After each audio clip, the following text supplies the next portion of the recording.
आणि जिथं युवा असतं तिथं गती असते, आणि जिथं गती असते तिथं प्रगती ऑटोमॅटिक आपली होत असते. बरोबर आहे का नाही? कारण युवा हा आपल्या भारताचा कणा मानला जातो. तर आपण सगळे युवा आहोत. तर कदाचित ही पेसा भरतीवरची माझी एक कविता आहे, परवाच्या दिवशी मी रात्री जागून तयार केलेली आहे. तर बघा, आपल्या मनाला जिथं जिथं रिलेट होईल तिथं टाळ्यांची दाद द्या, म्हणजे मलाही बरं वाटेल. तर मी लिहिल्याचं सार्थक झालं असं मला वाटेल कुठेतरी. हां, तर कवितेचं नाव आहे पेसा भरती. कवितेचं नाव आहे पेसा भरती. आज पेसा भरती होईल, उद्या पेसा भरती होईल, हीच साहेब मनाला लागून आहे अपेक्षा. आज पेसा भरती होईल, उद्या पेसा भरती होईल, साहेब हीच मनाला लागून आहे अपेक्षा. तुम्हीच सांगा साहेब, ह्या पेसा भरतीसाठी अजून किती पास करू परीक्षा. तुम्हीच सांगा साहेब, ह्या पेसा भरतीसाठी अजून किती पास करू परीक्षा. आयुष्याचा क्षण क्षण महत्त्वाचा म्हणतात, आयुष्याचा क्षण क्षण महत्त्वाचा म्हणतात, पण साहेब इथं निघून चाललीत पेसा भरतीचे वर्ष मागून वर्ष. 2-3 वर्षापासून पदरी निराशाच पडते आहे.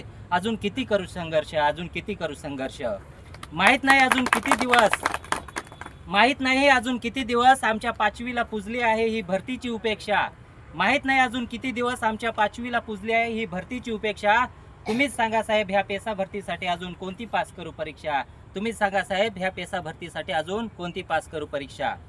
कायम नियुक्तीचे प्रबळ दावेदार असतानाही, कायम नियुक्तीचे प्रबळ दावेदार असतानाही आम्हाला कॉन्ट्रॅक्टवाले म्हणून हिणवलं जातं. तेव्हा खूप वाईट वाटतं साहेब, तेव्हा खूप वाईट वाटतं साहेब. पण जेव्हा पात्र असून अपात्र म्हणून असंच वारंवार डावरलं जातं, म्हणून अजून किती दिवस ही पेसा भरतीची भोगायची आम्ही शिक्षा. तुम्हीच सांगा साहेब, ह्या पेसा भरतीसाठी अजून कोणती पास करू मी परीक्षा. धनाचा लोभ वाईटच साहेब, धनाचा लोभ वाईटच साहेब, पण 6-6 महिने बिनपगारी होऊन कर्जबाजारी, परिवारावर उपासमारी, पडलो असलो जरी आजारी तरी करतोच आहे नित्य शाळेची वारी. कायमस्वरूपी नियुक्तीसाठी साहेब अजून किती करायची आम्ही प्रतीक्षा.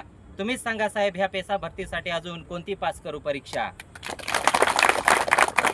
CTET दिली, TET दिली, नेट दिली, सेट दिली, वरून दिली टेट. आता तरी सांगा साहेब, मिळतील का आम्हाला नियुक्त्या थेट. ज्ञानदानाचं हे पवित्र कार्य, ज्ञानदानाचं हे पवित्र कार्य अविरत चालू ठेवण्यासाठी आमच्या फाटक्या पदरात आता तरी साहेब कायमस्वरूपी नियुक्तीची आम्हाला द्याल का दीक्षा. नाहीतर तुम्हीच सांगा साहेब, ह्या पेसा भरतीसाठी अजून कोणती पास करू आम्ही परीक्षा. नाहीतर तुम्हीच सांगा साहेब, ह्या पेसा भरतीसाठी आम्ही कोणती पास करू. थोडंफार रिलेट झाला असेल म्हणून मला वाटतं एवढ्या टाळ्या पडल्या माझ्यासाठी. म्हणजे आहे का आपल्या मनातल्या भावना आहेत कदाचित.